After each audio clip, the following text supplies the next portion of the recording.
Liverpool are heading into a huge Champions League showdown, and it's PSG again. From a brutal fixture schedule to transfer drama and injury shocks, everything is happening at once for the Reds. Make sure you subscribe to Anfield Wire right now for daily Liverpool updates, breaking news and all the latest from Anfield. Full Champions League quarter-final draw as Liverpool set for PSG rematch.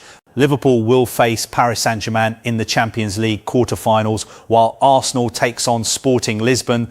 With both Premier League sides away in the first leg, Liverpool has been handed an opportunity to settle scores with Paris Saint-Germain as the Reds join Arsenal in the Champions League quarter-finals. Arne Slot's players overturned a 1-9-0 first leg deficit against Galatasaray, storming to a 4-9-0 victory at Anfield in the second leg. On Tuesday, Arsenal secured its spot in the quarter-finals with a 2-0 home win over Bayer Leverkusen, progressing 3-1 on aggregate. In contrast, Manchester City and Chelsea both bowed out after failing to reverse substantial first-leg defeats against Real Madrid and PSG, respectively. Newcastle joined them on Wednesday, suffering a 7-2 thrashing at the hands of a rampant Barcelona. To round off a disappointing last 16 for the six English clubs, Tottenham was unable to bounce back from last week's 5-2 hammering away to Atletico Madrid, despite a 3-2 victory on the night. In other matches, Harry Kane and Bayern Munich sailed past Atalanta with a 10-2 aggregate rout, while Sporting Lisbon staged a remarkable second-leg comeback, defeating Bodo Glimt 5-0. This sets the stage for a tantalising quarter-final round. Liverpool is set to face PSG, while Arsenal will clash with Sporting. Both Premier League teams will play away in the first leg and enjoy home advantage in the second, courtesy of their superior league phase finishes. PSG ousted Liverpool from the tournament last season before clinching its inaugural European Cup. In the 2024-25 edition, Arsenal made a trip to Sporting in the league phase, having previously encountered the Portuguese team in the Europa League knockouts 3 years prior. Bayern and Real Madrid are set for what could arguably be the clash of the round. Meanwhile, Barcelona will have its chance at retribution against Atletico Madrid, having lost to Atletico in the Spanish Cup. In a twist of fate, Barca and Atletico are scheduled to face each other thrice in 4 matches next month. They're set to clash in La Liga on April 4th at the Wanda Metropolitano in Madrid. Last year's semi-finalist Barcelona delivered the standout performance of the week as it decimated Newcastle with 4 second-half goals. A double each from Rafinha and Robert Lewandowski was supplemented by goals from Marc Bernal and Fermin Lopez, as well as a penalty from Lamine Yamal. However, Bayern and Arsenal are still the favourites to win the competition. Both teams top the league phase, although Arsenal had the upper hand over the German team with a 3-1 victory when they faced off in November, as Mikel Arteta aims to steer the Gunners toward an unprecedented quadruple. But what about Real Madrid? The 15-time European champions succeeded in overcoming City despite Kylian Mbappe's limited involvement in the tie, and the Spanish team will be eager to salvage a turbulent campaign with a 16th title. First legs will take place on Tuesday, April 7th and Wednesday, April 8th. The second legs will follow on April 14th and April 15th. Champions League quarter-final ties in full: Liverpool versus Paris Saint-Germain, Bayern Munich versus Real Madrid, Atletico Madrid versus Barcelona, Sporting Lisbon versus Arsenal, Galatasaray. Boss blasts referee and makes Victor Osimhen claim after Liverpool defeat. Liverpool beat Galatasaray 4-0 at Anfield to win the Champions League last 16 tie 4-1 on aggregate, as Okan Buruk blamed his team's poor performance, and the stand-in referee Galatasaray manager Okan Buruk identified the injury to Victor Osimhen as the pivotal moment in his side's Champions League downfall at Liverpool. He also expressed dissatisfaction with Paweł Raczkowski, who stepped in as referee after World Cup final official Szymon Marciniak sustained an injury during the warm-up. Galatasaray's aspirations of defending their 1-0 first leg lead from the round of 16 match in Istanbul were resoundingly quashed when they suffered a 4-0 defeat at Anfield on Wednesday. And Buruk stated, "It was perhaps one of the best games for Liverpool this season. The turning point for us from a psychological point of view was when we lost Osimhen through injury. When he was on in the first half, he was thinking of his arm too much during the game. Him not being 100% hurt us in the transitions and how we press high up. At the beginning, we were a pressing team, but after the first half, Liverpool had higher confidence and we had lower confidence." Buruk was unimpressed with substitute referee Raczkowski. reports the Liverpool Echo, and added, "We were expecting one of the best referees in the world, but his replacement was one of the worst referees we have encountered. But it was a game Liverpool deserved to win, and I'd like to congratulate them. They have qualified, but in this game we couldn't do exactly what we wanted. I thought we played very bad, but I don't want to single out any player. When you're 1-0 down at half-time and your keeper has just saved a penalty, our performance should have been better in the second half, but it was even worse. Liverpool have a lot of experience and an away game here is not easy, but our away performances and home performances in the Champions League have been very different. Galatasaray endured another injury setback late on when substitute Noa Lang appeared to have sustained a severe thumb injury after it became trapped between two advertising hoardings whilst he tried to keep the ball in play. Lang is going to hospital, said Buruk. He has an issue with his finger. We will know what he has at the hospital and if he needs an operation. Osimhen said his arm was hurting and he wanted to get out of the game at half-time and he's going to the hospital as well. Liverpool faces nightmare run of fixtures as PSG dates confirmed in Champions League. Liverpool will face Paris Saint-Germain in the Champions League quarter-finals after beating Galatasaray 4-0 at Anfield. With a tough run of games awaiting Arne Slot's side, a gruelling sequence of 5 matches in 15 days lies ahead for Liverpool following the Champions League triumph over Galatasaray. The Reds bounced back from their 1-0 away defeat to the Turkish Giants in the first leg by dismantling them at Anfield. Arne Slot's side stormed into the quarter-finals with a commanding 4-0 victory over the Istanbul outfit. It proved an emphatic performance from Slot's men, who entered the fixture having suffered 2 losses to Okan Buruk's team in this year's competition.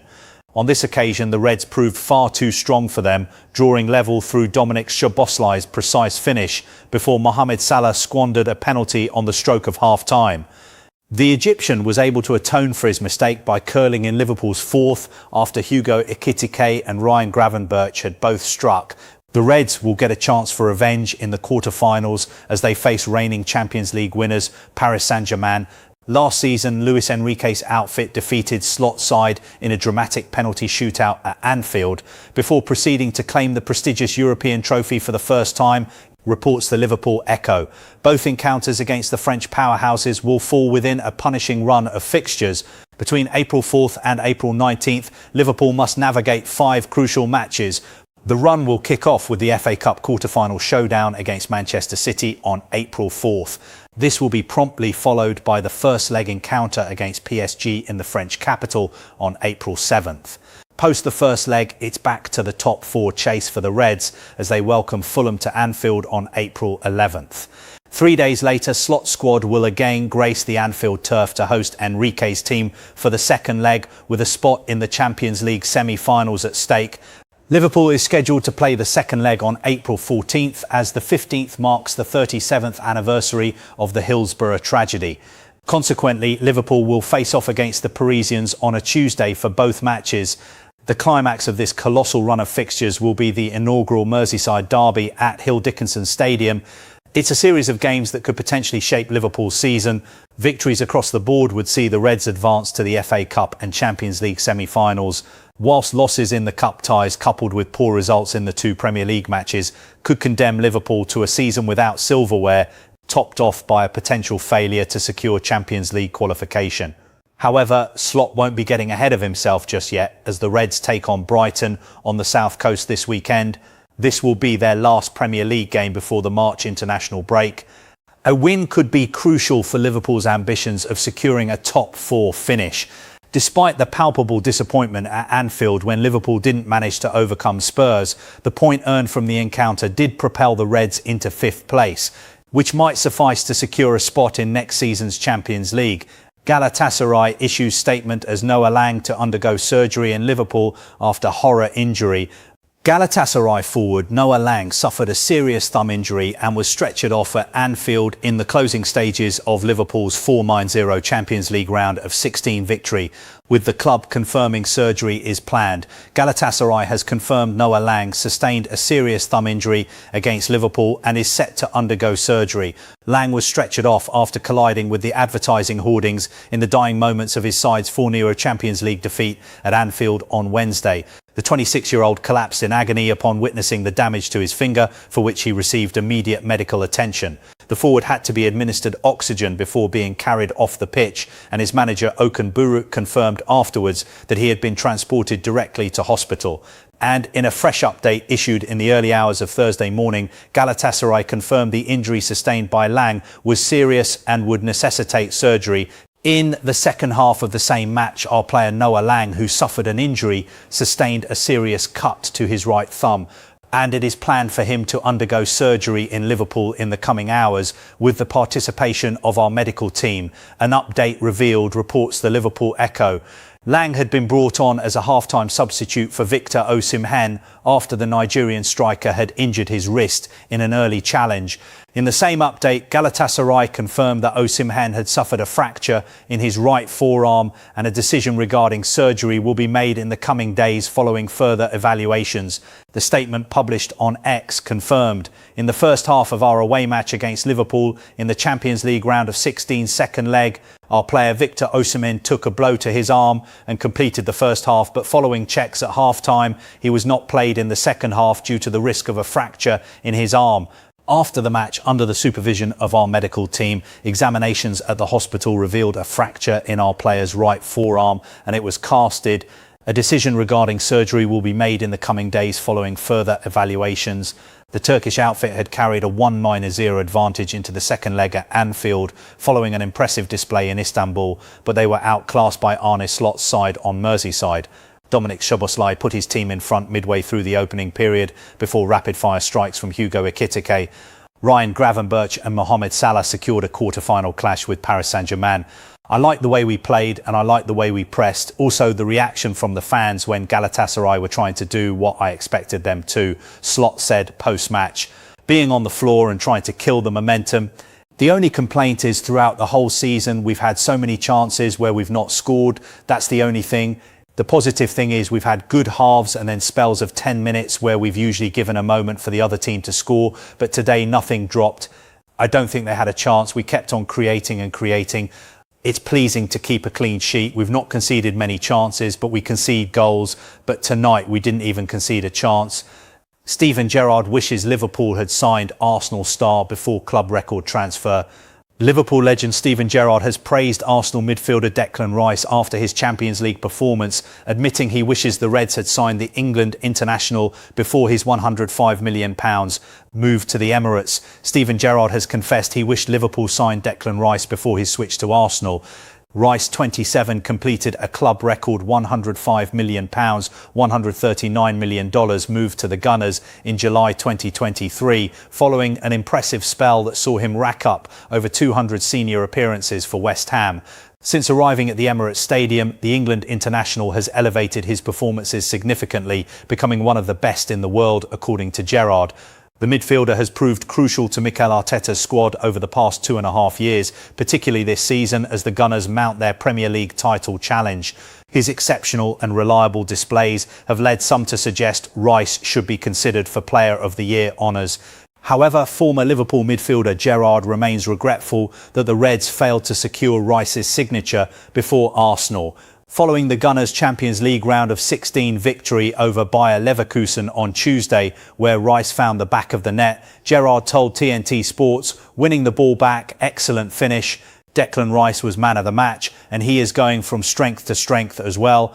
When questioned about his assessment of the player, Gerrard responded, "He's one of the best in the world.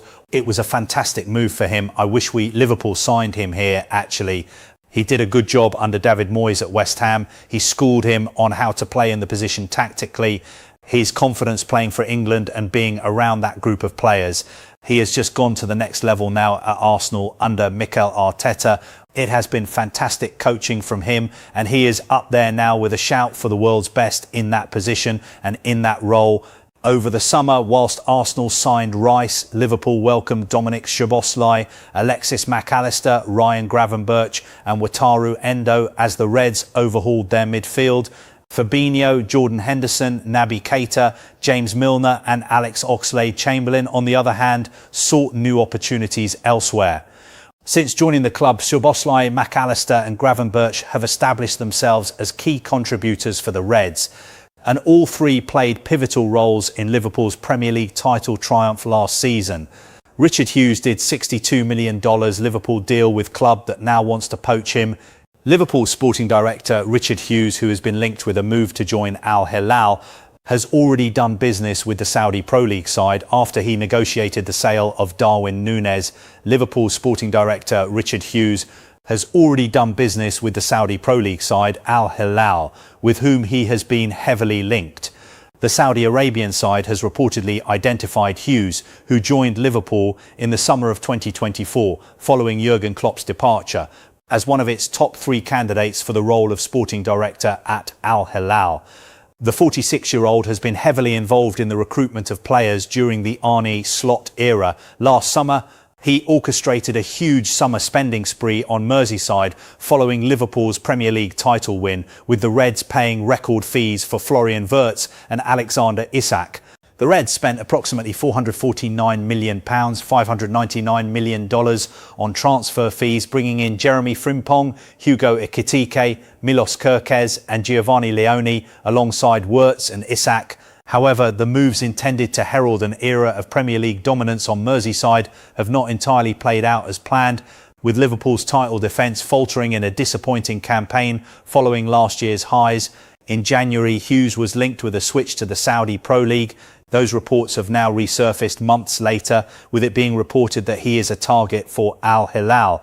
Hughes is a close ally of Michael Edwards, the chief executive of football for Fenway Sports Group, who owns Liverpool. Both he and Edwards are contracted through till 2027. While there has been no official approach from the Saudi Pro League side, Hughes previously negotiated with Al Hilal over the sale of Darwin Núñez last summer. Núñez joined Al Hilal for a fee of up to €75 million, $87M/pound 64M back in August. However, he has since been frozen out following the arrival of Karim Benzema. The former Liverpool striker is not even registered to play in domestic league matches for Al Hilal, with Núñez able to feature only in the Asian Champions League. There is no indication, however, that Núñez and Hughes, the man who sold him to Al Hilal, could be reunited in the Middle East, especially with the former likely to want to leave the club after being frozen out. Currently, Al Hilal sits second in the Saudi Pro League, 3 points behind Cristiano Ronaldo's Al Nassr. They are also, according to The Telegraph, interested in signing Mohamed Salah alongside Al Ittihad, who let Benzema leave to open up room in their squad for a new arrival. Should Hughes take the Al Hilal sporting director job, it will be interesting to see whether he attempts to bring Salah with him to the Middle East, especially given his bust-up earlier this season with Slot